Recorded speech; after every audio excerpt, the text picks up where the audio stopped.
It's the double dose of Cullen for fans. You just can't get enough. John, welcome back to the show. Thank you, Jason. It's great to be here. Good to see you. Yeah, we had a really amazing episode last night. For people who didn't get a chance to see it, this is on YouTube, so they can either go to now it's on the Jason Goodman YouTube channel, the Crowdsource, the Truth 2 YouTube channel, and the John E. Hoover YouTube channel. So people have a lot of options to see that if they haven't yet. And I really encourage people to do so because you brought forward evidence last night, John, and we're going to be talking about it some more right now. But last night's show brought forward evidence that nobody had ever seen before. And the thing that's so amazing about the hypothesis that you've come up with from looking at evidence is that as time's gone on, yesterday was 3 years since this tragedy took place. As time has advanced, the additional evidence that has come out has refined the theory and shown you to be correct. Well, and where I'm not correct, I toss it. I mean, I think one of the biggest aspects of the research is you can't cling to your hypothesis, evidence be damned. That doesn't work, right? Yeah. That doesn't work at all. So it's important as the new evidence comes in, which is what we heard on the show last night, a whole bunch of new evidence that now forces all of us to question everything right now. How many helicopters really were involved, right? We heard just a tremendous amount of detail, right, about what was happening on that side of the hotel, which just, colors in kind of, well, let me take you picture. back a step for a second for anybody who might have missed it, because what we did last night was, in addition to reviewing your long-standing hypothesis that helicopters were actually used in the attack, we played excerpts from an interview that you conducted with an eyewitness, a local who lives there in Las Vegas, who knows the area very well. He knows the hotels very well, and he described in great detail what he saw, which corroborated what you saw on video footage. And only more video footage has come out from the LVMPD and other sources that have also corroborated this notion, the fact, it seems, that helicopters were in flight, and that's been denied officially. Yeah. For those of you who haven't seen the show that we did, I think it's stunning. And again, tip of the hat to the dog walking guy, who's really, the star of the show, for his bravery, to come forward and to share this story. He knows the risks that he's taking. He's a big boy, and right. It's brave. And some people were commenting, it's 3 years later. And I said, yeah. And he's the first one, to kind of step forward since Clarissa, right? And even the Clarissa interview, she kind of went into hiding after that. The confessional, they took it down. It's not up there anymore. So she got scared, right? And kind of went into, you don't see Clarissa on Ellen, right, telling her story, right? So why is that? So understandably, this to come forward, it just takes a lot of, gumption. And as a result of the dog walking guy doing this interview and, coming forward, we had a whole bunch of people come into the comments and say, I want to come on the show. I want to tell you our story. Oh yeah. My daughter was shot. I saw that. So there's a whole bunch of eyewitnesses and victims now that I guess feel empowered. And that's what I was hoping was going to happen, right? I was hoping that his testimony was going to get other people to say, you know what?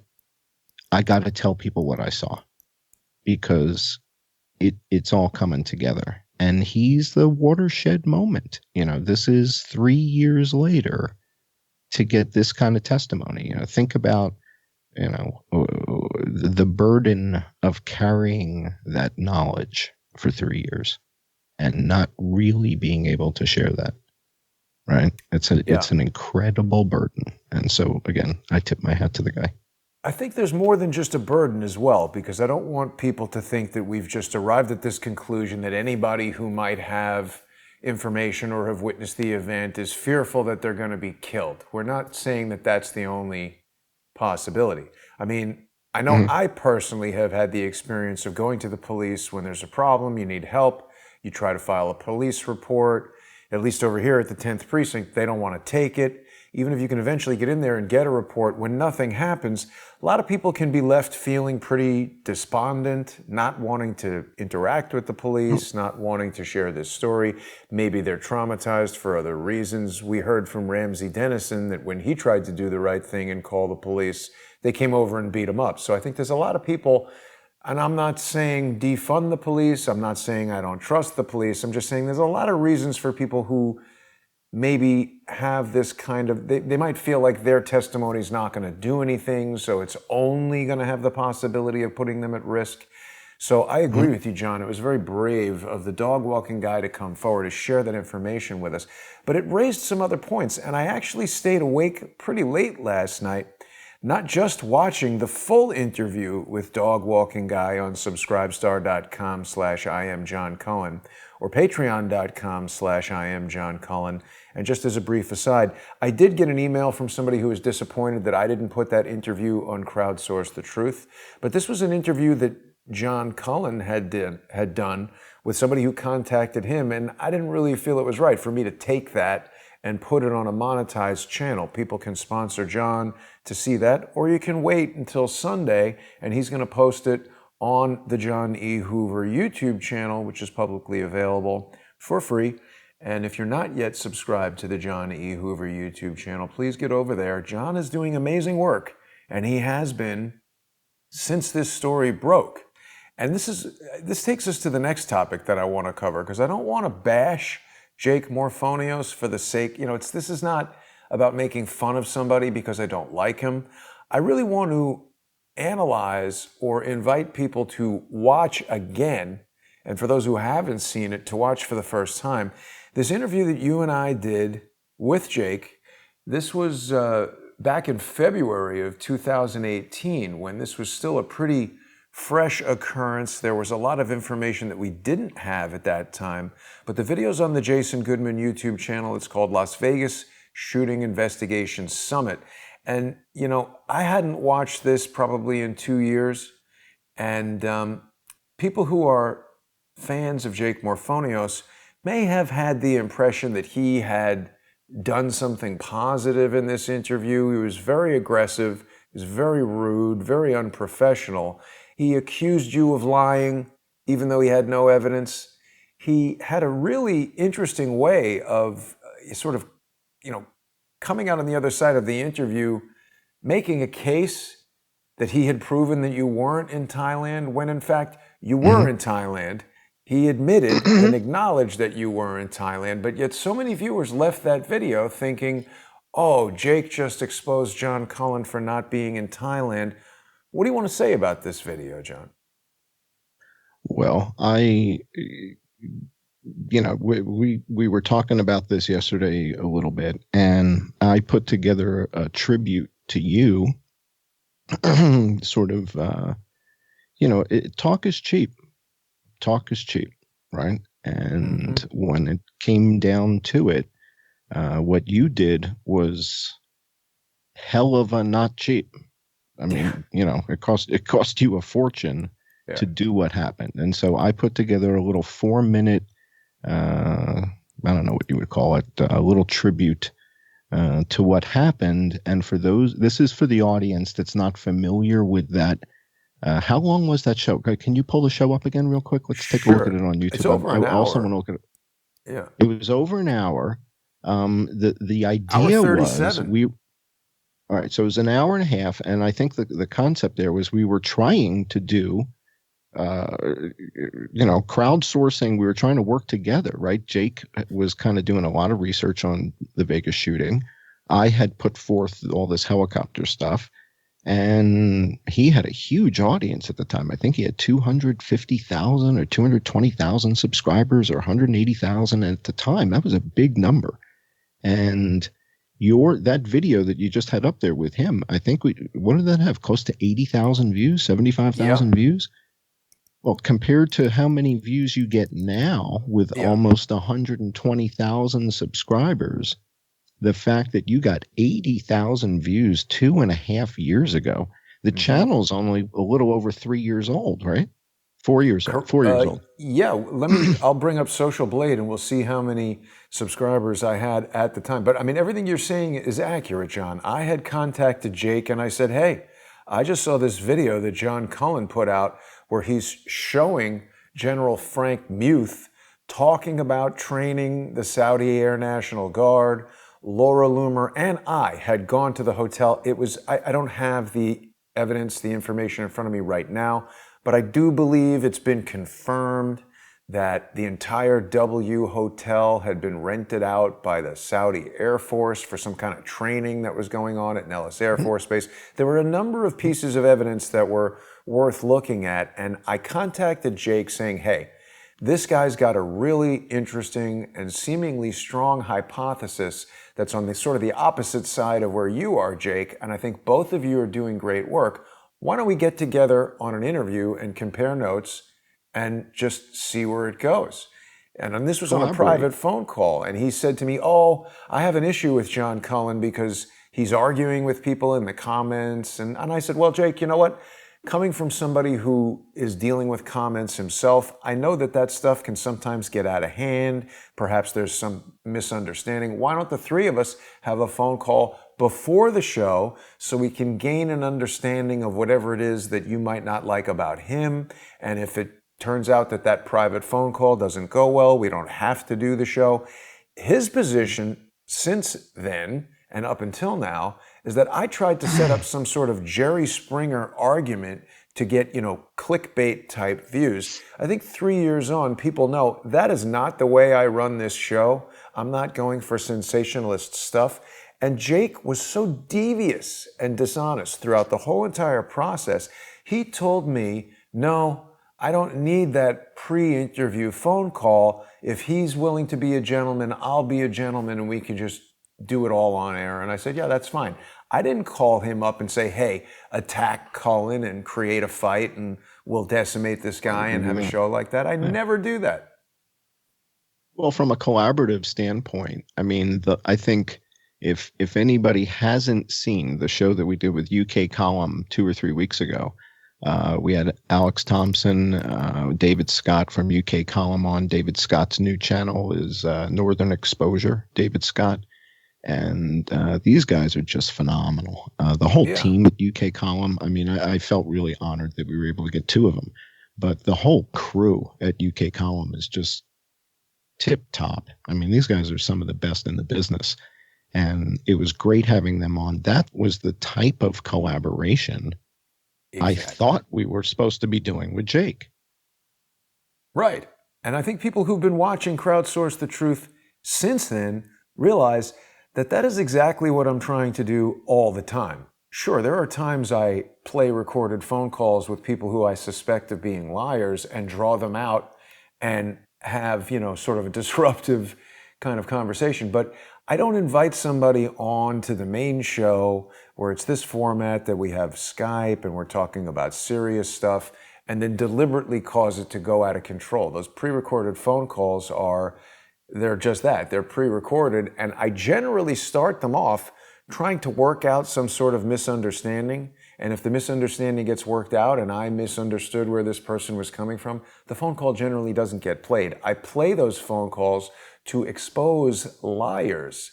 And I think that is what inadvertently happened with this Jake Morphonius blow up. People who didn't see it or those who don't recall, Jake claimed to have called the Saudi Arabian embassy and that the Saudi Arabian embassy gave him, an unknown schmuck on YouTube, detailed travel information about the royal family.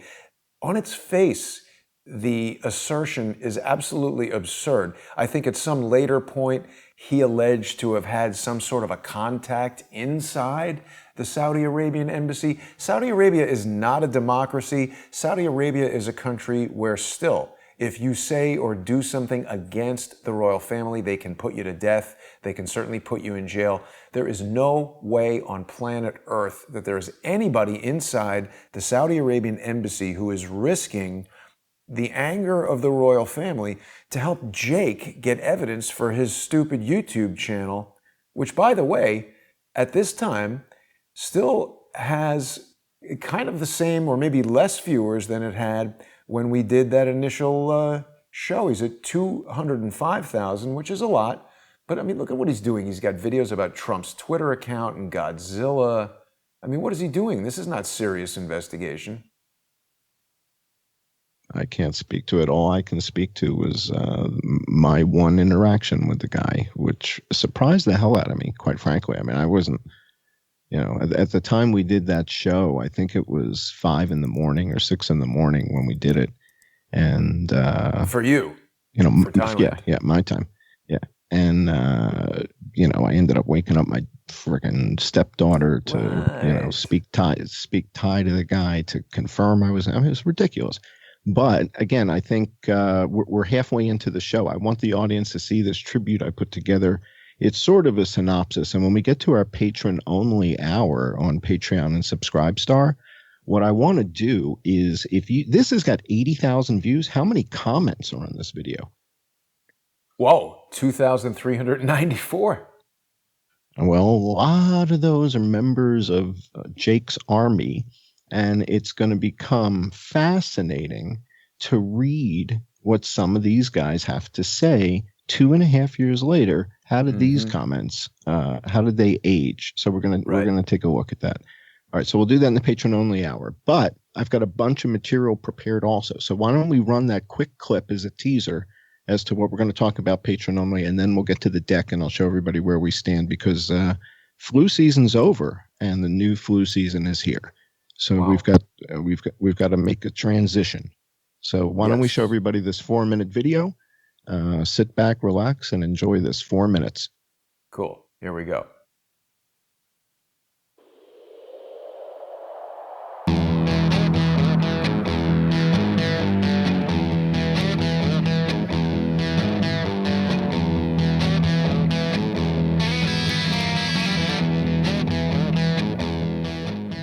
If I were to make a comparison, Jake is the veteran.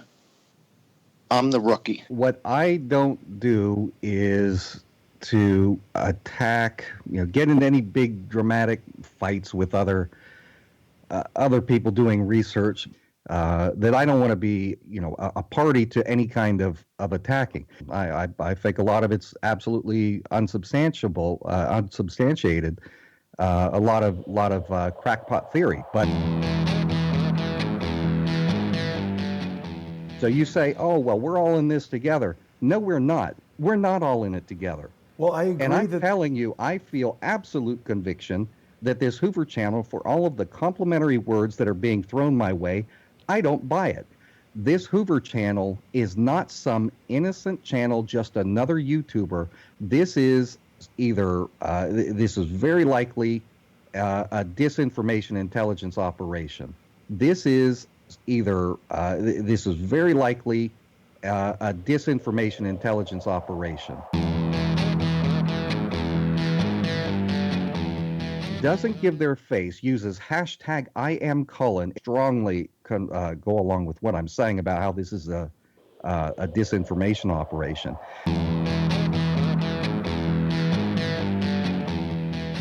Go along with what I'm saying about how this is a disinformation operation. So the story here is the guy behind the Hoover channel is in Thailand, right?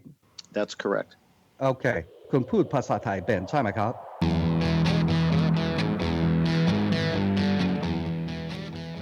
That I don't want to be, a party to any kind of attacking. ถ้าหากว่าคุณอาศัยอยู่ประเทศไทยเท่านั้นนานมาแล้วคุณพูดได้นิดหน่อยใช่ไหม? You speak very well, Jake. Very well.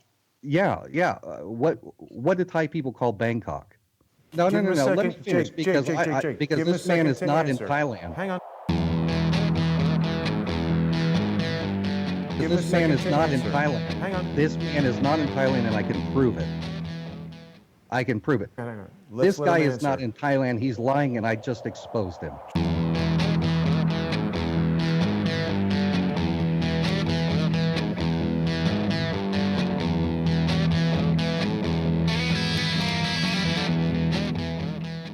okay? Because you've heard me the whole time saying that I believe that this is some kind of intelligence disinformation operation. And so that means one of two things. Either he's in Thailand or he's not. My experience in Thailand dealing with the fallout of CIA operations, CIA are all over the place. So it doesn't surprise me one bit. All for a whole lot of the drug running. What happened to me there was up in Chiang Rai. When I was up in Chiang Rai, General Kun saw Burmese drug warlord was getting hit by the CIA, his operations, opium operations. I got caught in the middle. They put a contract out on me.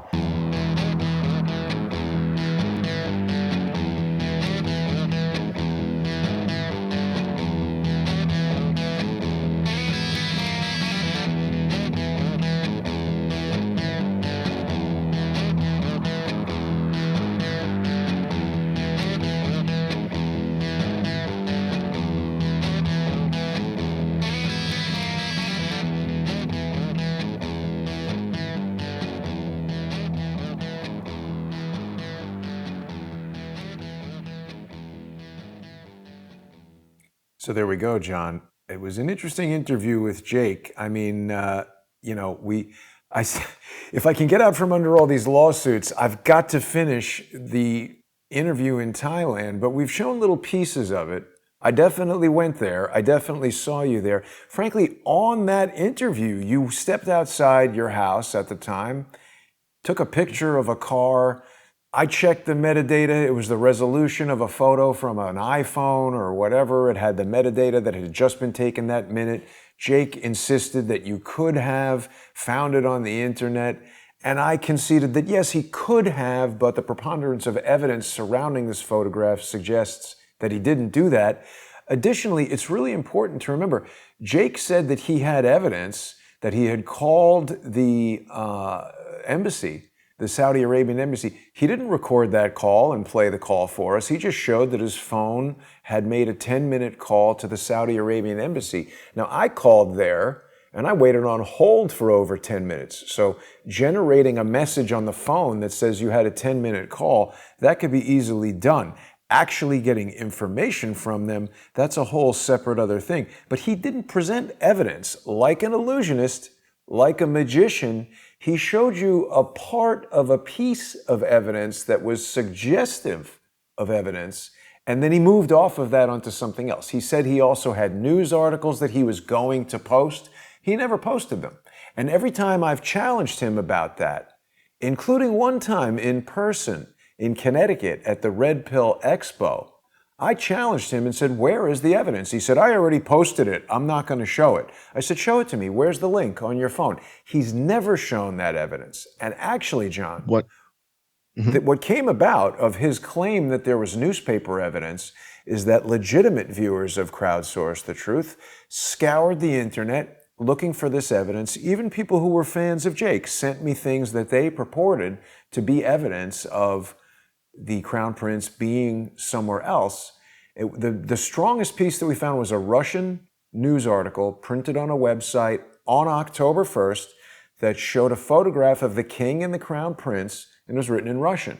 When I translated it, or got the English version that website had translated, it said that the king would be coming to Moscow in the coming days. It didn't say that he was there on October 1st, so it's another illusionist piece of evidence. As a matter of fact, what it all revealed was a conspicuous hole in the reporting on the location of Mohammed bin Salman. We still don't know where he was on October 1st. Well, we don't, but I'm guessing that there's some people who do, and that's why our investigation is far from over. From over.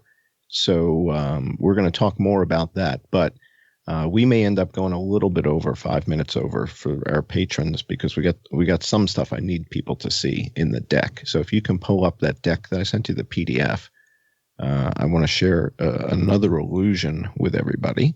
Sure. We've been talking about illusions quite a bit, and it's just fascinating to me how they're able to manipulate public opinion so quickly and so easily. Let's just go to the next slide. So a week or so ago, we did a show talking about influenza doublespeak. And what do I mean by influenza doublespeak? You know, what's that about? So let's go to the next slide. Right. So why does it exist at all? Right. Why is it necessary? Why do we need this strange lingo that we're about to discuss one more time? So the reason we're bringing this up is because the CDC has given us their number for how many people died this past influenza season. And this is the moment. This is what we call the reveal, right? So this is when they say, ta-da, and they show you the thing. And the number for the 2019-2020 influenza season is 22,000 people. Now, for those of you who have been following along with us, you know that we've got more than 22,000 people dead from influenza in California alone. So the question becomes, where does the CDC come up with this number? And didn't we just review a week ago that the media was reporting that this was a remarkably bad influenza season? And that if it continued on the trajectory that we were on, it was going to be remarkably bad. And Dr. Fauci told us in 2017, we had 80,000 people die. So if this season was on track to be worse than 80,000, how do you end up with 22? So let's go to the next slide.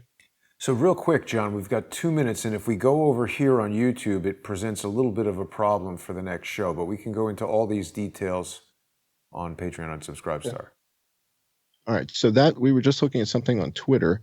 Also, there's maybe something, the cat got out of the bag a little bit, but it wasn't me that let the cat out of the bag.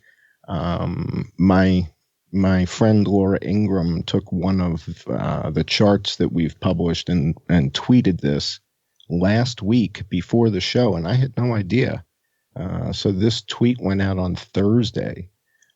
She didn't tell me she was tweeting it. She just shot it out there. So I didn't become aware of it for another day until after we did the show.